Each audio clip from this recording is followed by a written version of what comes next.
Hi friends, hope you all are fine. So let's start our topic of the chapter which is remain in last video. So चलिए start करते सबसे पहला topic है absorption of heat. So it has been found that black or any dark color object is better absorber of heat than a white or light color object. Absorption of heat का जो हमारा ये topic है तो ये सबसे पहले हमने बहुत सी क्लासेस में पढ़ा होगा और इस फिनोमेना के बेसिस पे आपने लैंड ब्रिज, सी ब्रिज और बहुत सारी चीज़ों को पढ़ा होगा। तो ये क्या है, ये सिंपल जो है देखना रहता है हमें कि कौन सा ऑब्जेक्ट जो है वो हीट को एब्जॉर्ब करता है और कौन सा जो ऑब्जेक्ट है वो हीट रेसिस्टेंट होता है या फिर हीट को प्रेफर नहीं करता है। ठीक है, तो यहाँ पे ऐसा कहा जाता है कि जो लाइट कलर ऑब्जेक्ट होते हैं या फिर वाइट कलर या फिर जिनका कलर हल्का हो वो जो है वो हीट के एब्जॉर्बर उतने अच्छे नहीं होते, वो हीट जो है बहुत स्लोली एब्जॉर्ब करते हैं बहुत कम क्वांटिटी में। लेकिन अपोजिट इसका देखा जाए तो जो डार्क कलर ऑब्जेक्ट होते हैं या फिर जो ब्लैक कलर के ऑब्जेक्ट होते हैं वो जो है वो बहुत ही अच्छे हीट एब्जॉर्बर होते हैं। ठीक है, तो इसी बेसिस पे कि कौन कितना ज़्यादा हीट एब्जॉर्ब करता है हम जो है वो टेम्परेचर उस टेम्परेचर में उस तरह के ऑब्जेक्ट को प्रिफ़र करते हैं। जैसे हम गर्मियों में कहते हैं कि हमें वाइट कलर का पहनना चाहिए और ठंडे में नहीं कहते। So these are the phenomena का यूज़ है ये एक तरीके से। ठीक है, तो इस तरह एब्जॉर्बशन ऑफ हीट को हम पढ़ सकते हैं। तो इसी से आपको एक टर्म आता है टेम्परेचर। टेम्परेचर बहुत डिपेंड करता है, हम टेम्परेचर के बेसिस पर ही ये पता कर सकते हैं कि कौन कितना अच्छा एब्जॉर्बर है हीट का। ठीक है, तो ये जो है ये टॉपिक तो ख़त्म हो गया, लेकिन अब हम टेम्परेचर के बारे में पढ़ेंगे। सो टेम्परेचर क्या होता है, व्हाट इज़ टेम्परेचर? टेम्परेचर एक टर्म है जो हमें बताता है कि कितना ज़्यादा कोई भी चीज़ ऑब्जेक्ट कूल है या कितना ज़्यादा हॉट है। हाउ मच द ऑब्जेक्ट और सब्सटेंस इज़ कूल और how much the substance is hot. So ये जो एक हमें बताने का जो ज़रिया है वो टेम्परेचर है। यहाँ पे हम जो मेज़रमेंट ऑफ टेम्परेचर पढ़ेंगे तो हर चीज़ मेज़र हम करते हैं ना, जैसे सॉलिड को केजी में, लिक्विड को लीटर में या फिर उस मास या उसके वेट के बेसिस पे हम डिफरेंट स्केल के थ्रू हम हर चीज़ को मेज़र करते हैं ना। सो टेम्परेचर को भी हम मेज़र करते हैं। ठीक है, तो उसके लिए भी एक वेल डेवलप्ड सिस्टम है, एक सिस्टम बना हुआ है, उसके एक यूनिट्स बने, स्केल है जिसके बेसिस पे हम टेम्परेचर को मेज़र करते हैं। तो कॉमन स्केल्स हैं बहुत सारे जिन्हें आपने सुना होगा, डिग्री सेल्सियस, फ़ारेनहाइट और केल्विन। याद रखना है आप लोगों को कि केल्विन के आगे डिग्री नहीं लगता है। ठीक है, तो अब देखते हैं इनमें जो है हम कहाँ कहाँ इसे यूज़ करते हैं और इनका स्केल कितना है, यूनिट कितना है। ठीक है, so we use Celsius scale of temperature for measuring temperature in our everyday life. So जो कॉमन यूज़, सबसे ज़्यादा कॉमन यूज़ करने वाला जो हमारा स्केल है टेम्परेचर का वो है सेल्सियस। ठीक है, और ये हमारे डेली लाइफ में यूज़ होता है। The common unit of measuring temperature like melting point, boiling point is degree Celsius. Melting point of ice on Celsius scale of temperature is 0 degree Celsius. So जो melting point है ice का according to Celsius scale तो 0 degree Celsius है। ठीक है, और boiling point water का जो है सेल्सियस स्केल पर 100 degree Celsius and the freezing point of water according two degree Celsius is 0 degree Celsius से जुड़ी एक और बात ये है कि जो एंड्रस सेल्सियस साइंटिस्ट थे उन्होंने डिस्कवर किया था सेल्सियस को टेम्परेचर के स्केल को मेज़र करने के लिए। ठीक है, Fahrenheit scale is a temperature scale which is mostly used on determine the higher condition of the temperature. तो बहुत से हायर क्वालिटी के टेम्परेचर को मेज़र करने के लिए हम इसका यूज़ करते हैं फ़ारेनहाइट स्केल का टेम्परेचर में, या बहुत से एक्सपेरिमेंटल चीज़ों में भी हम डिग्री फ़ारेनहाइट का यूज़ करते हैं। ठीक है, तो टेम्परेचर स्केल को और इजी बनाने के लिए और बहुत सी अदर यूजेस के लिए हमारे जो ग्रेट साइंटिस्ट हैं और फिज़िस्ट हैं, स्पेशलिस्ट हैं फ़िज़िक्स के, जिनका नाम है डैनियल गार्बल फ़ारेनहाइट, उन्होंने जो है 1724 में फ़ारेनहाइट स्केल का डिस्कवर किया था। तो इनके डैनियल गार्बल फ़ारेनहाइट के नाम पर ही इस डिग्री का नाम हमने फ़ारेनहाइट रख दिया। ठीक है, इसका सिंबल इस तरह है हमारे डिग्री फ़ारेनहाइट। और ये जो हमारा स्केल होता है इसका भी फ्रीजिंग पॉइंट जो है एक इस्टेब्लिश किया गया है 0 डिग्री ही एस्टिमेट किया गया है, ठीक है।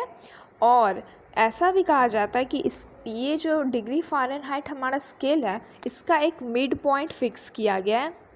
बहुत सारी एक्सपेरिमेंट्स और बहुत सारी चीज़ों के बाद इनका एक मिड पॉइंट है जो कि 32 डिग्री फ़ारेनहाइट है। और वो किसका मिड पॉइंट है? तो आइस जो वाटर होता है ना, आइस वाटर के टेम्परेचर का मिड पॉइंट है फ़ारेनहाइट में 32 डिग्री। और सी लेवल पे और नॉर्मल एटमॉस्फेरिक कंडीशन में जो है वाटर का boiling point degree Fahrenheit scale के अकॉर्डिंग 212 डिग्री फ़ारेनहाइट बताया गया, ठीक है। So it's very important point that the 212 degree Fahrenheit is the boiling point of water. About Kelvin, it is another scale of temperature called Kelvin scale of temperature. It is used by the scientist mainly for research work. So Kelvin जो है वो एक scale है measure करने का temperature को, ठीक है, जिसे हम केल्विन स्केल कहते हैं। और इसका यूज़ कहाँ होता है? तो साइंटिस्ट जो है वो मेन रूप से इसे अपने रिसर्च वर्क के लिए, जो भी लेबोरेटरी में जो रिसर्च होते हैं तो वहाँ पे जो टेम्परेचर का स्केल यूज़ किया जाता है वो केल्विन स्केल होता है, ठीक है। और केल्विन के आगे कोई डिग्री नहीं लगता है, it is only said as Kelvin scale, ठीक है। द एसआई यूनिट, सबसे इम्पोर्टेंट पॉइंट है एसआई यूनिट जो इंटरनेशनली यूज़ किया जाता है यूनिट टेम्परेचर को मेज़र करने के लिए वो केल्विन है। The SI unit of measuring temperature is kelvin which is denoted by the symbol के, जिसका सिंबल क्या है? के है, ठीक है। केल्विन का शॉर्ट फॉर्म में सिंबल के होता है और इसके आगे डिग्री का साइन भी नहीं होता है। And the melting point of ice on Kelvin scale is 273 के, यानी कि केल्विन। मेल्टिंग पॉइंट आइस का कितना होता है on basis of kelvin scale? तो 273 के। It is very important point, and the again important point is the boiling point of water on Kelvin scale is 373 K. और बॉइलिंग पॉइंट वाटर का कितना होता है? आप जानते हैं डिग्री सेल्सियस पे 100 डिग्री होता है और केल्विन पे कितना होता है? 373 के। The last but not least about the kelvin is that इसका डिस्कवरी किसने किया है? So the scientist who invented kelvin scale of temperature name is Lord William Thomas kelvin. इन्हीं के नाम पे, लॉर्ड विलियम थॉमस केल्विन के नाम पे इस स्केल का नाम केल्विन पड़ा था। अब यहाँ पे हम तीनों स्केल के बीच का जो रिलेशन है उसे देखेंगे। जैसे मीटर और सेंटीमीटर को उनके रिलेशन के बेसिस पे हम कन्वर्ट करते हैं, उसी तरह यहाँ भी हम एक दूसरे स्केल को कन्वर्ट कर सकते, तो उससे पहले हम उसका रिलेशन जानेंगे। वी जस्ट हैव लर्न, हमने अभी अभी सीखा कि मेल्टिंग पॉइंट आइस का सेल्सियस पे 0 डिग्री होता है और केल्विन स्केल पे 273 के होता है। यानी कि हम कह सकते हैं कि 0 degree Celsius is equal to 273 K. इस इक्वालिटी से हम रिलेशन फाइंड आउट कर सकते हैं कि जो टेम्परेचर होता है केल्विन स्केल पे वो किसके इक्वल टू होगा? तो सेल्सियस स्केल के टेम्परेचर प्लस 273। अब हम इस रिलेशन का यूज़ करके कन्वर्ट कर सकते हैं सेल्सियस को केल्विन स्केल पे और केल्विन को टेम्परेचर डिग्री सेल्सियस पे, ठीक है।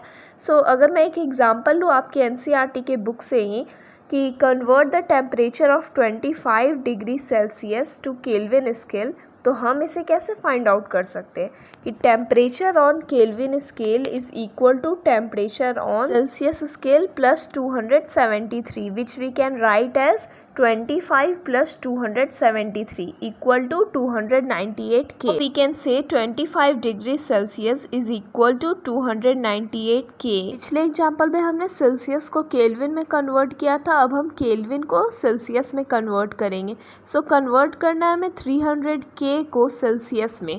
सो हम सेम रिलेशनशिप यूज़ करेंगे कि temperature on Kelvin scale is equal to temperature on Celsius scale plus 273, that will be 300 is equal to temperature on Celsius plus 273।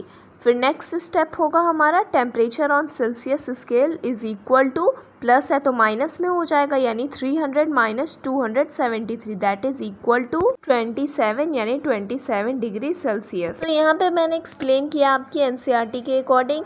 तो हमें जो पॉइंट्स है जो ध्यान में रखना है वो ये है कि जब भी हमें सेल्सियस से कन्वर्ट करना हो केल्विन स्केल में, तो हमें जो गिवन टेम्परेचर होगा सेल्सियस का उसमें 273 को ऐड करना होगा, और जब भी केल्विन से हमें कन्वर्ट करना होगा सेल्सियस में तो हमें सब्ट्रैक्ट करना होगा 273 को। Talking about Celsius and Fahrenheit relation with each other, तो जब भी हमें फ़ारेनहाइट को कन्वर्ट करना हो सेल्सियस में तो हम इस फॉर्मूला का यूज़ कर सकते हैं। वो ये है कि degree Fahrenheit is equal to 9/5 into Celsius plus 32। तो इस तरह हम एक स्केल को दूसरे स्केल में कन्वर्ट कर सकते हैं और इनके रिलेशंस को समझ सकते हैं। सो इस वीडियो में इतना ही, बाकी के टॉपिक्स को हम अगले वीडियोज़ में डिस्कस करेंगे और चैप्टर को ख़त्म करेंगे। So what you have to do, you have to practice on these types of question which we have to convert the scale, and thanks for watching.